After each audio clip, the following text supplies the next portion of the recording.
आप सभी का स्वागत है। आज हम बात करेंगे उन 2 सालों की जिसके बाद देखेंगे कि आखिर क्या कुछ स्थिति बदली है। इसके लिए स्टूडियो में हमारे साथ मौजूद हैं वरिष्ठ अधिवक्ता उर्मिल नौटियाल जी, समाज सेविका अनिता गुप्ता जी और बीजेपी की नेता कृति वरेरा। तो उर्मिल जी, सबसे पहला मेरा सवाल आपसे है कि स्थिति जस की तस है, मुद्दे उठाए गए, मुद्दे सामने आए, लेकिन प्रशासन और समाज दोनों विफल रहा। हाँ, मैं आपकी इस बात से बिल्कुल सहमत हूँ कि ऐसा हुआ। कानून उस समय सब लोग बहुत जागरूक हुए, लोगों ने बहुत सारे कैंडल मार्च भी निकाले, आपस में बहुत सारी सभाएं भी हुई इससे मुतल्लिक, और इवन कानून बदल गया, अमेंडमेंट एक्ट आ गया 2013 में। लेकिन आज हम भी यही कह रहे हैं कि वो इम्प्लीमेंटेशन उसका नहीं हो पा रहा सही ढंग से, और वो कानून बना रह जाएगा सिर्फ पेपर्स में। उसके लिए मैं फिर दोबारा वही कहूंगी कि हम सब, पूरा समाज हमारा इसके लिए जिम्मेदार है। हमें सबको आगे आना चाहिए और अपने घर से इसकी शुरुआत करनी चाहिए। जी कृति, मैं आपसे पूछना चाहूंगी कि जब प्रधानमंत्री नरेंद्र मोदी ने लाल किले से कहा था कि अब महिलाओं की सुरक्षा को पुख्ता किया जाएगा और लड़कों से सवाल किए जाएंगे, पहले ये कहा जाता था कि जब यूपीए शासन था तो महिलाएं सुरक्षित नहीं थी। अब जब एनडीए शासन आया है तो क्या अब हम ये कह सकते हैं कि महिलाएं सुरक्षित हैं? क्या आप इसको पुख्ता करती हैं? देखिए, महिलाओं की सुरक्षा किसी भी पॉलिटिकल पार्टी का कोई आप कहें कि यूपीए के शासन में या भारतीय जनता पार्टी के शासन में, लेकिन यहाँ पे मानना महिलाओं की सुरक्षा जो है वो हमारे समाज की सबसे पहली सर्वप्रथम जरूरत है। हम सभी की आवश्यकता है कि हम महिलाओं को जो हमारे समाज में, मतलब आप कहें द पावर ऑफ 49, मतलब आधा % जो शेयर करती हैं पॉपुलेशन का, हमारी सबकी जरूरत है कि हम महिलाओं का सम्मान करें। जी, इसको पॉलिटिकल एजेंडा बना के हम लोग पेश बार बार करते हैं, जो कि बहुत दुखद है। लेकिन कृति, जब कांग्रेस की सरकार थी तब आप कहते थे कि ये सरकार निकम्मी है और इसे बदलना है, लेकिन अब सरकार बदल चुकी है, तो क्या कुछ अब हमें देखने को मिलेगा धरातल पर? मात्र 6 महीने अभी हुए हैं, मई से लेकर दिसंबर तक जो सरकार का तबादला हुआ, सरकार बदली है, और उसमें चीजों को लेकर जजमेंटल पॉलिटिकली होना मुझे लगता है गलत है। बट हाँ, आज के दिन जो 2 साल पूरे होते हैं, इतनी दर्दनाक जो घटना दिल्ली की सड़कों पे हुई, जी सरकार का रोल बाद में सबसे पहले हम एक नैतिकता के आधार पर, हम लोग सभी इंसान हैं, इस तरह की कोई घटना हमारे सामने जब होती है, हम लोग उस तरह की जरूरत ही फील नहीं करते हैं कि कोई अगर किसी लड़की को छेड़ रहा है तो हम इंटरवीन भी कर पाए।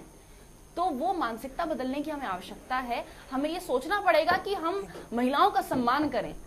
नहीं, वो बात आपकी ठीक है, ये कहना भी सही है कि इसमें राजनीति की और समाज की भूमिका अलग अलग है, लेकिन इससे भी नहीं पलटा जा सकता है कि प्रशासन की कोई भूमिका नहीं है, प्रशासन की कोई जिम्मेदारी नहीं है। ये कहना भी गलत होगा। नहीं, मैं बिल्कुल आपकी बात से सहमत हूँ। मैं इस बात से बिल्कुल परे नहीं हट रही हूँ कि प्रशासन इसमें जिम्मेदार नहीं है, या प्रशासन हमारे दर्शकों को बताइएगा कि जब से एनडीए की सरकार आई है आखिर क्या कुछ बदला है दिल्ली में या फिर पूरे देश में, अगर महिलाओं की सुरक्षा की बात की जाए तो?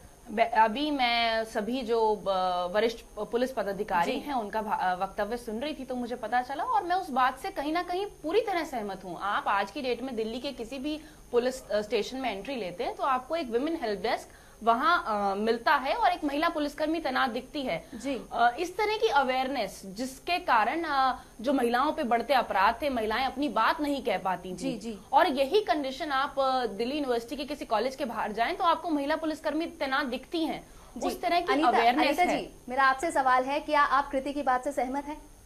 मैं कहीं जगह पे सहमत हूँ, कहीं जगह पे नहीं हूँ, क्योंकि जहाँ पे महिला डेस्क लगाए गए हैं, क्या वो महिलाएं जो दिल्ली पुलिस की महिलाएं हैं जो सामने पीड़ित आता है, क्या उनसे सही व्यवहार करती हैं? नहीं, बिल्कुल नहीं, क्योंकि ये मैंने साक्षात करके देखा हुआ है। मैं गई हूँ किसी पीड़ित के बन के, मैं खुद गई हूँ, उससे यही बर्ताव किया जाएगा, क्या तुम्हारी लड़की भाग गई होगी या किसी का चक्कर चल रहा होगा, पर उसका सही निवारण नहीं कि हम लड़की को ढूंढे, आप अपना नाम लिखाइए, लड़की का नाम लिखाइए, फोटो दीजिए, तुरंत कोई कार्रवाई नहीं होती उस पर।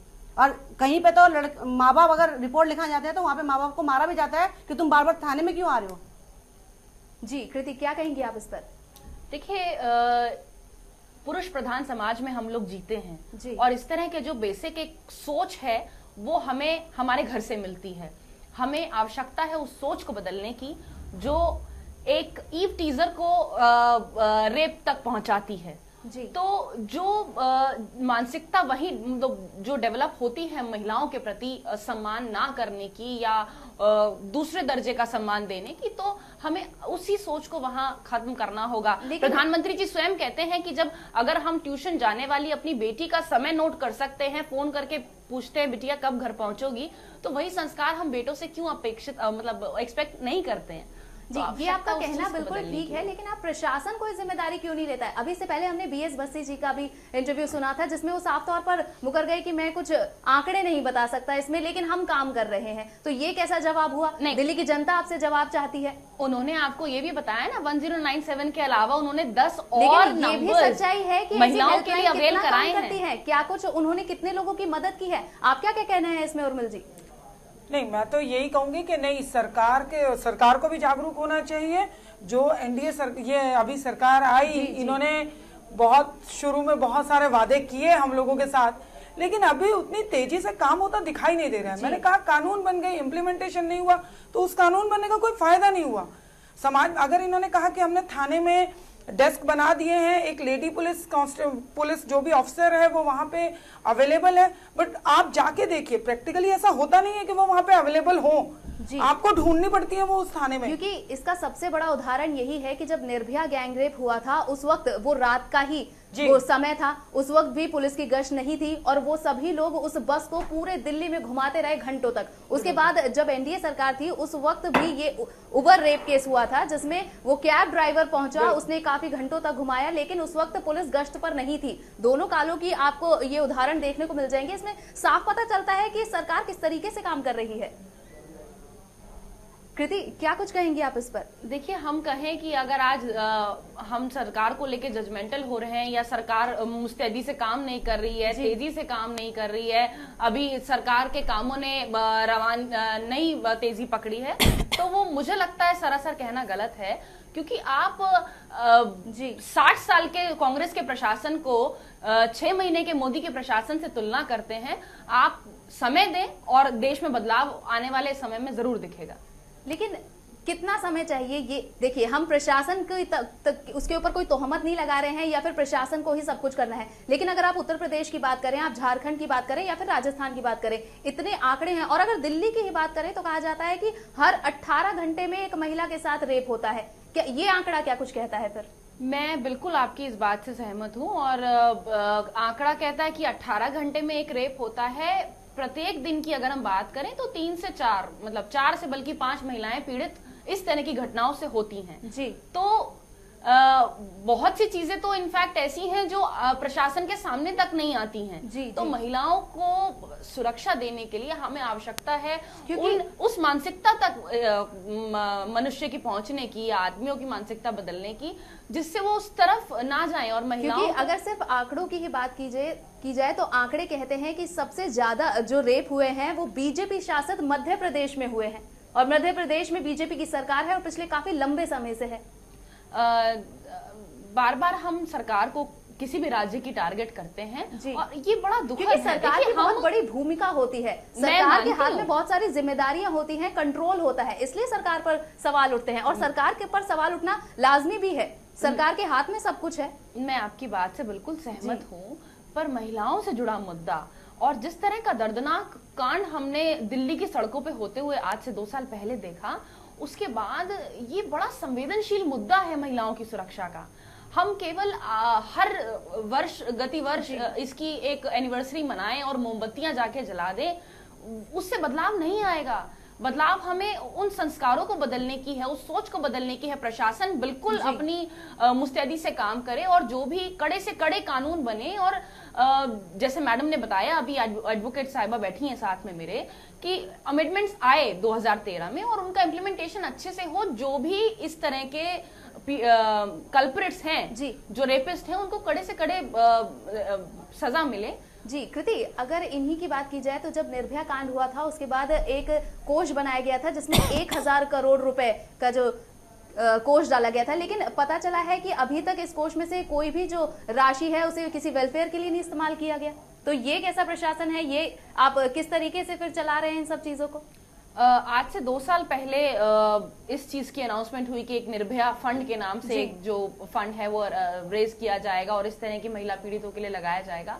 और क्योंकि हम लोग लोकतांत्रिक देश में रहते हैं, यहाँ सरकार का तबादला, इतना बड़ा लोकसभा चुनाव पूरे देश ने देखा, उसके बाद होता है। और ये प्रशासन की अपनी प्रणाली है, उसमें ना मैं कुछ मदद कर सकती हूँ ना आप लोग मदद कर सकते हैं। प्रशासन का जो अपना एक सरकार गई है, दूसरी सरकार ने आना है, लेकिन उनका जो तरीका है, अपने कार्य पद्धति, अपनी कार्यशैली है, उसमें हम लोग कुछ नहीं कर सकते हैं। नहीं, कार्य पद्धति को बदलना होगा, क्योंकि अगर समाज को सुधारना है तो कार्य पद्धति को बदलना होगा। मैं बिल्कुल उससे एग्री करती हूँ आपकी उस बात से। और प्रधानमंत्री जी स्वयं इस चीज में लाल किले से खड़े होकर जब कहते हैं कि हमें आवश्यकता है अपनी बेटियों को सुरक्षा देने की, तो यकीनन वो इस चीज में आने वाले सालों में काम करेंगे। लेकिन सालों का इंतजार कब तक किया जाएगा? अनीता जी, क्या आप तैयार हैं सालों का इंतजार करने के लिए? सालों तक तो बहुत और केस दर्ज हो जाएंगे, कितनी निर्भया और बन जाएंगी, इसका इंतजार हम नहीं कर सकते हैं। क्योंकि अगर मोदी सरकार आती है या कांग्रेस के टाइम में तो निर्भया कांड हुआ था, तब उसमें मोदी कहाँ से थे, और अभी कांग्रेस की बात उठाते हैं तो उस टाइम मोदी नहीं थे। तो अगर ये चीजें हम करेंगे तो ये कानून और प्रशासन से बात नहीं है, हमें इंसाफ की जरूरत है, इंसाफ चाहिए, कानून पास होना चाहिए। जो कानून बनाए जाते हैं उन पे कभी भी हमें आज तक इंसाफ मिला ही नहीं है। कोई भी जैसे कि ढोलक हुआ, गैंगरेप हुआ था जब उसमें गीता और संजय के साथ, जी ठीक है, आज तक उसका वो माँ बाप बुढ़े हो गए, उनके बाद उनको फांसी हुई है। क्या फायदा ऐसा कानून का जो कि हमारे को आज तक मतलब न्याय न दिला सके? जी, क्योंकि फास्ट ट्रैक कोर्ट बनाए गए हैं और कहा जा रहा है कि पूरे देश भर में इसे लागू किया जाएगा। लेकिन सबसे बड़ा उदाहरण तो यही देखने को मिल गया, निर्भया रेप केस में जो फास्ट ट्रैक कोर्ट में गया था मामला, 1 साल लग गया उसे वहां से वापस आने में। आज भी हम यहाँ पे तीनों बैठे हैं और अगले साल भी कोई और बैठेगा जी, पर ये फैसला कभी भी नहीं आएगा कि उनको 4 को या 5 को फांसी हुई। जिसने बहुत बड़ा कांड किया वो तो बिल्कुल साफ बच रहा है, क्योंकि उसके जुर्म को नहीं देखा जा रहा, उसकी उम्र को देखा जा रहा है। क्यों ऐसा, क्यों उसकी उम्र को ना देखा, उसको जुर्म को देखा जाए, उसने जुर्म क्या किया है, उस छोटी सी बच्ची के साथ क्या किया गया उसने, जिसने अभी पढ़ने की कोशिश की है, कुछ भी किया। जैसे 5 साल की लड़की के साथ, गुड़िया के साथ हुआ था, तब क्या इन्होंने, कमिश्नर ने क्या बदलाव कर दिया था उस टाइम भी। जिस टाइम होता है सिर्फ उसी टाइम प्रशासन जागता है, उसके बाद सो जाता है। जी, इसी केस के बाद जस्टिस वर्मा की कमेटी बनाई गई थी, उनके कुछ प्रावधान आए थे जिनमें से कुछ को लागू किया गया, कुछ को नहीं किया गया। लेकिन इन्हें लागू करने के बावजूद स्थिति कहां पहुंची, क्या कहेंगी आप? जी कोटियाल जी, आप क्या कहेंगे इस पर? मैं यही कहूंगी कि लागू किया गया, उसके बाद मैंने आपको बताया कि एक क्रिमिनल लॉ अमेंडमेंट एक्ट बना 2013 में मिस्टर वर्मा की कमेटी के बाद, और उसमें यही सब चीजें रखी गई थी। प्रावधान ये था कि सजा भी बहुत बढ़ा दी गई, जहां 2-2 साल की सजा हुआ करती थी या मिनिमम 7 साल, मैक्सिमम 7 साल की सजा थी, उसे 20 साल उम्र कैद कर दी गई। और उम्र कैद का मतलब भी वो 14 साल वाली उम्र कैद नहीं। इस तरह के रेप केसेस में इनमें उम्र कैद मीन्स टिल लाइफ उसको सजा दी जाए। लेकिन बात फिर आती है इम्प्लीमेंटेशन की। अगर इम्प्लीमेंट ही नहीं हो पा रहा है, सरकार इसमें बहुत जगह जिम्मेदार है। जैसे अभी कृति जी ने कहा, मैं इनकी इस बात से सहमत नहीं हूं कि सरकार को क्यों बार बार उठाया जाता है, क्योंकि बहुत सारे फैसले सरकार के हाथ में होते हैं। कानून, आज कहने की बात है कि न्याय व्यवस्था हमारी बहुत स्वतंत्र है, ऐसा नहीं है। बहुत सारी अभी वैकेंसीज जो जजेस की खाली है। अगर एक जज एक दिन में 60 केसेस देख रहा है, आप क्या उम्मीद करेंगे वो 60 केसेस में 10 बजे से 4 बजे तक कितने ऑर्डर्स दे देगा, या कितने केसेस को वो ढंग से सुन भी पाएगा? उसके बाद जी इसी पर मैं बताना चाहूंगी कि उबर रेप केस जब हुआ था तो उसमें जो ये अपराधी था उसका बयान था, और इस महिला ने भी बताया है कि वो अपराधी बोल रहा था कि जिस तरीके से निर्भया कांड हुआ है उसी तरीके से तुम्हारा भी हश्र किया जाएगा। तो अब ये जो केसेस है, क्या सिर्फ उन्हें उदाहरण के तौर पर इस्तेमाल किया जाएगा? और इस वजह से क्योंकि उसमें कुछ न्याय नहीं मिल पाया है। अगर आप सख्त सजा देते, अगर कानून हमारा सख्त सजा देता उन लोगों को, तो क्या इस तरीके के केसेस दोबारा से सामने आते? क्या कहेंगी कृति आप? मैं आपकी इस बात से बिल्कुल सहमत हूं कि हमें कुछ कड़े एग्जाम्पल्स ऐसे क्रिमिनल माइंड्स के लिए सेट करने होंगे, ताकि वो उस तरह की हिम्मत भी ना कर पाए, सोच भी ना कर पाए कि ऐसा किसी महिला के साथ दुष्कर्म वो कर सकते हैं। जी, यही सबसे बड़ा सवाल है, क्योंकि अगर न्याय हमारा किसी तरीके का आइडियल कोई केस या फिर किसी तरीके की सजा ऐसी नहीं रखेगा तो समाज में डर कैसे पैदा होगा? यही सबसे बड़ा मुद्दा है कि डर पैदा करना है, लोगों के अंदर वो भय होना चाहिए। अनीता जी, आप क्या कुछ कहेंगे इस पर, क्योंकि आपने इसे बड़ी नजदीकी से देखा है?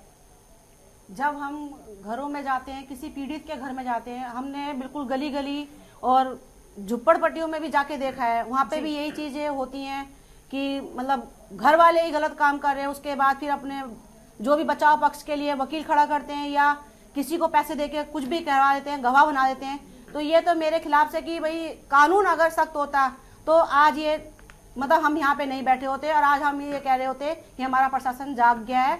और जब ये कानून लागू हुआ था तो जब हम जंतर मंतर पे थे, इंडिया गेट पे थे, तो हमें लगा था कि शायद अब कोई दामनी और नहीं बनेगी, ना ही इसके लिए कोई कैंडल जलाई जाएगी, ना ही कोई प्रशासन के लोग इस बात पे बात उठाएंगे, मुद्दे पे बात उठाएंगे, ना ही बीजेपी का ना कांग्रेस का। जी यही, लेकिन इसमें एक बड़ी बात जो सामने आती है, इतनी जिम्मेदारी दी जाती है नेताओं को, लेकिन नेताओं के ऐसे वक्त में जो बयान आते हैं वो भी कहीं ना कहीं ये जो पीड़ा है उसे बढ़ा देते हैं। अभी हाल ही में अरुण जेटली का भी एक बयान आया था जिसमें उन्होंने कहा था कि निर्भया गैंगरेप की वजह से उन्हें काफी नुकसान हुआ है। किस तरीके से लेती हैं उर्मिल जी आप ऐसे बयानों को? नहीं, अगर इस तरह के बयान आते हैं तो ये तो अपनी जिम्मेवारी से बिल्कुल हाथ पीछे करना है। और इस तरह के नेताओं को जिस तरह की गलत बयानी करते हैं, और सीधा बहुत सारे नेता ऐसे हैं जो लड़कियों पर ही इस तरह के आरोप भी लगाते हैं। हमने रोज टीवी पर देखा कि इस तरह के कपड़े ना पहने जाएं। जो कुछ भी नियम कानून है वो सिर्फ लड़कियों के लिए बना दिए जाते हैं। और नेताओं का अपना अगर इस तरह का कहना है तो बहुत गलत है। इससे तो हम सबको समाज में शर्मिंदगी हो सकती है। जी, इसके अलावा कृति आप बताइए, अरुण जेटली का ये बयान था, आप किस तरीके से लेती हैं? क्या ये जस्टिफाइड था बयान? आई एम रियली सॉरी, मैं इस बयान से बिल्कुल फेमिलियर नहीं हूँ। और मैं बार बार अपनी बातों में आपको यही बोल रही हूँ कि मैं किसी राजनीतिक पार्टी से जुड़ी होने से पहले या नेता होने से पहले, सामाजिक कार्यकर्ता होने से पहले स्वयं एक महिला हूँ। और मैं खुद कनेक्टेड फील करती हूँ इस तरह के इश्यूज के लिए। और वो कोई भी व्यक्ति हो, बात ये नहीं है कि हमारे कोई मंत्री कह रहा है या कोई बड़ा अधिकारी कह रहा है। महिलाओं का सम्मान तो देखिए देश की सबसे सर्वप्रथम पहली जरूरत है। जी, क्योंकि ऐसे में मुलायम सिंह यादव का भी बयान आया है, तमाम धर्म गुरुओं का बयान आता है, आशाराम बापू का बयान आया था, आपने तमाम बयान सुने थे। क्योंकि ऐसे में जो बयान होते हैं वो जो पीड़ा है जो उस महिला की, उसके परिवार की, उसकी पीड़ा को दोगुना कर देता है। क्योंकि उनके भरोसे ही तो समाज बैठा है, वही तो उन्हें न्याय दिलाएगा। ऐसे में अगर ये लोग ही ऐसे बयानबाजी करेंगे तो क्या कुछ बीतेगी। अनीता जी, आप किस तरीके से इसे देखती हैं? कपड़ों की बात जहाँ तक आती है, क्या छोटी बच्चियां को महसूस होता है कि उन्होंने क्या पहना हुआ है? जी, क्या माँ बाप ये सोचते हैं कि उसने फ्रॉक पहनी है या पैंटी पहनी है, ये क्या पहना है? क्या कपड़ों से जब छोटी बच्चों के साथ रेप होते हैं तब क्या छोटे कपड़े, वो नेता लोग ये बोलेंगे कि इन्होंने छोटे कपड़े पहने? या सही कहा। जो ये कमिश्नर है, इन्होंने भी, जो शिंदे थे, इन्होंने भी ये बोला कि मेरी बेटी है तो छोटे कपड़े नहीं पहनती। जो समाज में ऐसी लड़कियां घूमती हैं 9:30 बजे तक, उनके साथ तो यही होना चाहिए। ये सवाल कहाँ से उठा था?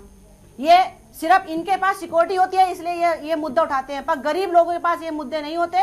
वो सड़कों पे अपना काम खुद करती हैं लड़कियां, और घर में उनके भाई नहीं होते हैं, वो खुद जाके अपनी माँ बाप की दवाइयाँ या नौकरी करती हैं। उसके ऊपर भी ये सवाल उठाया जाए। उन पीड़ितों का दर्द समझने की बजाय उन पे टॉर्चर किया जाता है, उनको लांछन लगाए जाते हैं कि तुम घर से बाहर निकली क्यों, ऐसा क्यों? लड़कियों पे ये सवाल क्यों उठता है? छोटी बच्चियों पे सवाल क्यों उठाए जाते हैं कि इन्हें छोटे कपड़े पहने, बड़े कपड़े पहने? अगर इंसानियत की नीयत देखी जाए तो उस पर सोच ही क्यों इतनी गंदी रखी गई है कि वो कपड़े से सोचा जा रहा है उसके लिए?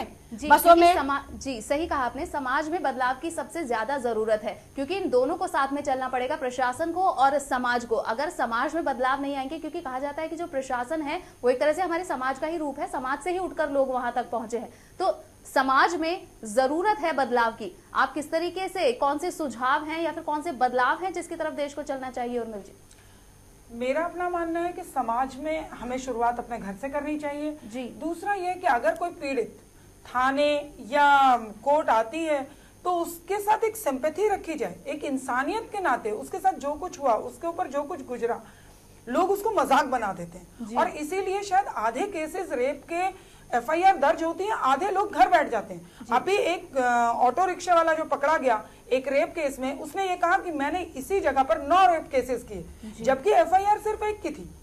क्यों? क्योंकि वो 8 लड़कियां सिर्फ इसलिए चुप हो गई कि जो कुछ हो गया वो तो हो गया, लेकिन अब जो समाज इसको मेरे साथ यहां से वहां तक कितनी बार उसका मेंटली रेप होगा, उसको वो बेचारी सहन नहीं कर सकती। जी, आपने बिल्कुल सही कहा, ये मुद्दा उठना चाहिए। क्योंकि एक महिला अगर चुप हो जाती है या फिर अगर वो कदम उठाती है तो ये सोचिए कि उस महिला के उस कदम से आगे की 10 लड़कियां बच जाती हैं। क्योंकि वो जो अपराधी है उस पर वहीं पर लगाम लग जाती है। ये जरूरत है हमारे समाज की, लेकिन कैसे ये समाज बदलेगा? क्योंकि जब निर्भया कांड भी हुआ था तब हजारों की, लाखों की तादाद में लोग कैंडल लेकर पहुंचे थे, लेकिन अभी तक ये ऐसे कांड हो रहे हैं और इससे भी निर्मम हत्याएं हुई हैं गैंगरेप के बाद। क्योंकि अब समाज में जिस तरीके से देखिए, पहले रेप होता था, उसके बाद अब गैंग रेप ने इसकी शक्ल ले ली है। पहले महिलाओं के साथ रेप हुआ था, लेकिन अब बच्चियों के साथ। तो किस तरफ जा रहा है हमारा समाज?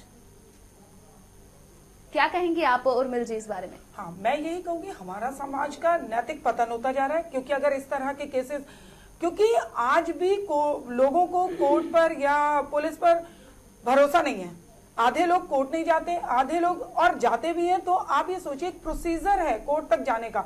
उस प्रोसीजर में शुरुआत बड़ी तेजी से होती है, लेकिन होता यह कि जब कोर्ट तक जाता है एक टाइम लगता है, गवाह आपके वापस कोर्ट नहीं आते हैं, आधे गवाह टूट जाते हैं, आधे पैसों से खरीद लिए जाते हैं, तो वहां पे कोई कुछ नहीं कर पाता।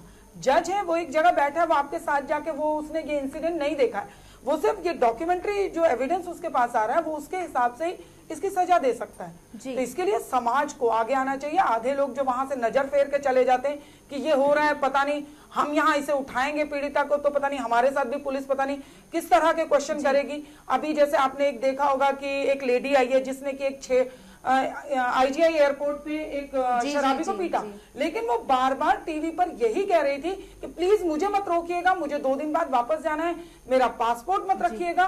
तो हर इंसान के अंदर ये डर है, सरकार को इस डर को उनके अंदर से दूर करना चाहिए। जी सही कहा, सरकार को इस डर को दूर करना होगा, साथ ही समाज को भी उठना होगा। अनीता जी, आपने किस तरीके के ऐसे इंसिडेंट देखे हैं, या फिर आप समाज सेविका हैं, आपने कई ऐसे केसेस देखे होंगे जहां पर समाज का जो तिरस्कार है वो हावी पड़ जाता है पीड़िता के ऊपर? अभी एक त्रिलोकपुरी की बच्ची है 4.5 साल की, अब 5वें साल में लग गई है वो। उसके साथ भी एक टीचर ने जो दोनों पैरों से अपाहिज है, उसका तीसरा पैर है लाठी, उससे चलता है, उसके बाद भी उसने उस बच्ची का रेप किया, पढ़ाने वाले टीचर ने। उसके बाद भी उसका कड़का ढूंढा कोर्ट में केस चल रहा है, पर अभी चल ही रहा है, वो 1 साल हो गया उसको चलते चलते, कोई न्याय नहीं है। एम्स हॉस्पिटल में उस बच्ची को ले जाया जाता है, उसको दिखाया जा रहा है वहां पे, उसकी रिपोर्ट दर्ज करने में भी 6 महीने लग गए कि ये इसका बलात्कार नहीं हुआ, जबकि उस बच्ची की हालत अभी भी गंभीर है। उसको आज तक शायद यहाँ पे मेरे ख्याल से किसी ने देखा भी नहीं होगा उस बच्ची के बारे में, और उस केस के लिए भी मैं फाइट कर रही हूँ और उसके लिए लड़ रही हूँ। पर अगर उसी दिन उसकी माँ ने आवाज उठाई होती उसी टाइम, तो वहां के लोगों ने उसको जिंदा जला दिया होता। पर क्या है कि कानून के डर की वजह से कोई आगे आता ही नहीं है कि कहीं हमारे को ना अंदर कर दिया जाए, और वही होता है कि जब लोग आगे आते हैं तब उनको पूछताछ के लिए रखा जाता है, उनको बंद किया जाता है, उन्हीं पे लाठीचार्ज जाता है ताकि तुम चुप हो जाओ, आगे किसी की मदद मत करना। जी, ऐसे में समाज की बड़ी भूमिका है, जो उनके पड़ोसी हैं उनकी बड़ी भूमिका है, जो उनके परिजन हैं उनकी बड़ी भूमिका है। किस तरीके से होना चाहिए उनका व्यवहार, क्या आप देखती हैं कहाँ से ये बदलाव शुरू होगा अगर समाज में बदलाव की बात की जाए? अनीता जी, बदलाव हो तो जब ही हमें सबको आगे आना है। पुलिस अगर किसी को तंग ना करे जी। और पहली सीढ़ी, हमारा पहला दरवाजा हमारा पुलिस स्टेशन होता है, पुलिस थाने में जाने के बाद होता है कि हम कहीं और कोर्ट में सीधा नहीं जाते, जज के पास सीधा नहीं जाते। पहला दरवाजा हमारा थाना है। थाने में जाके अगर हमें डरा दिया जाता है, धमका दिया जाता है कि तुमने अगर ज्यादा आगे बात बढ़ाई तो तुम अंदर बंद हो जाओगे, या तुम ऐसे हो जाओगे, तुम्हारे बच्चे पे केस लग जाएगा, तुम बाहर जाओ या कंप्रोमाइज कर लो, सीधा यही बात होती है। अनीता जी यही सवाल उठा रहे हैं कि पुलिस की संवेदनशीलता सबसे बड़ा मुद्दा है, और आपकी सरकार ने भी इस पर बात कही थी कि पुलिस में संवेदनशीलता बहुत जरूरी है। देखिए, मैं इस बात से आपकी बिल्कुल अग्री हूँ कि जैसा कि अनीता जी ने बताया, पहला जो हमारा स्टेप होता है किसी भी क्राइम के बाद, वो पुलिस स्टेशन की ओर बढ़ता है। तो पुलिस का रवैया जनता के प्रति एक संवेदना के जैसा होना चाहिए, क्योंकि कोई पीड़ित ही है जो आपके वहां तक आ रहा है। तो इस बात से मैं बिल्कुल अग्री करती हूँ कि पुलिस का जो रवैया है वो एक सॉफ्ट स्पोकन जैसा होना चाहिए, और जो भी पीड़ित है उसको डराने वाली स्थिति में या भगाने वाली स्थिति का नहीं होना चाहिए। लेकिन होना चाहिए, ये सबसे बड़ा शब्द है, होना चाहिए और होता है। ये फर्क कब मिटेगा उर्मिल जी, ये फर्क कब मिटता दिखेगा आपको? ये फर्क तभी मिटेगा जब हम लोग, सब लोग अपने हाथ आगे बढ़ाएं, एक साथ जोड़ के आगे चलें, और पुलिस, ये जितना भी सरकार है वो इस बात पे ध्यान दें कि पुलिस थानों में ना, पुलिस वालों के भी अपने हालात बहुत खराब हैं। सेम वही जैसे कानून की हम बात करते हैं कि जजेस की वैकेंसीज और ये सब, आजकल एक एक थाने में इतने कम पुलिस वाले और उनके ऊपर वीआईपीज की सिक्योरिटी का भी जिम्मा है, उनके ऊपर सब हर चीज का जिम्मा उन्हीं के ऊपर है जी। तो वो लोग भी इतने टायर्ड हो जाते हैं कि वो भी सोचते हैं। और फिर दूसरी बात, सबसे बड़ी बात पता है क्या होती है, किस थाने में कितनी एफआईआर कटी है, साल भर में उस सबका रिव्यू होता है, और जिस थाने में सबसे ज्यादा होती है उस वहां सारे पुलिस वालों को गाज गिरनी शुरू होती है एक्चुअली। तो इसलिए वो भी आधे केसेस को इसलिए निपटा देते हैं, भैया कंप्रोमाइज करो और जाओ, ताकि ना तो हमें इस पे कुछ काम करना पड़े और कल हमारा रिकॉर्ड बिल्कुल साफ रहे कि हमारे एरिया में क्राइम बहुत कम होता है। जी उर्मिल जी, वक्त की कमी है इसलिए कुछ और सिर्फ आखिरी नोट लेना चाहेंगे। अनीता जी, आपका क्या कुछ कहना है, आखिर 2 साल बाद आप दिल्ली को जहां देखती है, अगले 2 साल बाद क्या कुछ स्थिति होनी चाहिए दिल्ली की? स्थिति तो बहुत कहना चाहती हूँ कि स्थिति बदले जी, पर मुझे नहीं लगता जिस तरह से ये कछुए की चाल चल रहा है इस तरह से तो स्थिति यहीं की यहीं खड़ी रहेगी और केस की रेट जो है वो बढ़ती चली जाएगी, क्योंकि जब तक हमारा कानून इन 4-5 दोषियों को मुजरिम करार नहीं करता या फांसी नहीं देता, मैं तो कहती हूँ फांसी दो ही एग्जाम्पल सेट करना बेहद जरूरी है, यही बात है। हाँ। कृति, क्या आप आश्वासन देती हैं कि आगे 2 सालों में दिल्ली की या देश की जो महिलाओं की सुरक्षा है वो पुख्ता हो सकेगी? देखिए, सिर्फ मेरे आश्वासन देने से या स्वयं मोदी जी के आश्वासन देने से देश नहीं बदलेगा। देश हम सबका है। मोदी जी खुद कहते हैं कि मतलब जब सारी जनता देश की एक कदम चलती है तो देश आगे बढ़ता है। तो इस 125 करोड़ के देश को हमें आवश्यकता है आगे ले जाने की। आगे हम तभी बढ़ पाएंगे जब ये बेसिक चीजें जो हमारे देश को कंट्रोल करती हैं, एक नारी का सम्मान, जब हम एक नारी का सम्मान कर पाएंगे। और इस मामले में तो आप मीडिया जगत का हम लोगों को बहुत शुक्रिया अदा करना चाहिए। इस 2 साल में जो अवेयरनेस हम आपके माध्यम से फैला पाए हैं, आज हम यहाँ बैठकर ये डिबेट भी कर रहे हैं या कैंडल जला रहे हैं जाके, आप लोगों के माध्यम से हम घर घर तक इस अवेयरनेस को पहुंचा रहे हैं और आने वाले समय में भी आप लोग एक बड़ा एग्जाम्पल सेट करेंगे सभी के लिए। जी, ये देखने वाली बात होगी कि एग्जाम्पल कितना फ्रूटफुल होगा या फिर कितना लाभदायक होगा उन महिलाओं के लिए। बहरहाल आप तीनों का बहुत बहुत शुक्रिया, अनीता जी, उर्मिल जी, कृति जी, हमारे साथ बैठने के लिए, इस चर्चा को आगे बढ़ाने के लिए आपका बहुत बहुत शुक्रिया। तो जिस तरीके से आज 2 साल बाद दिल्ली खड़ी है, देश की महिलाएं खड़ी हैं, सुरक्षा हाथ में नहीं है, सुरक्षा आसपास नहीं है, लेकिन देखना होगा कि आगे आने वाले दिन कैसे होंगे महिलाओं के लिए। इसी नोट पर इस खास पेशकश में फिलहाल के लिए बस इतना ही। मुझे दीजिए इजाजत, नमस्कार।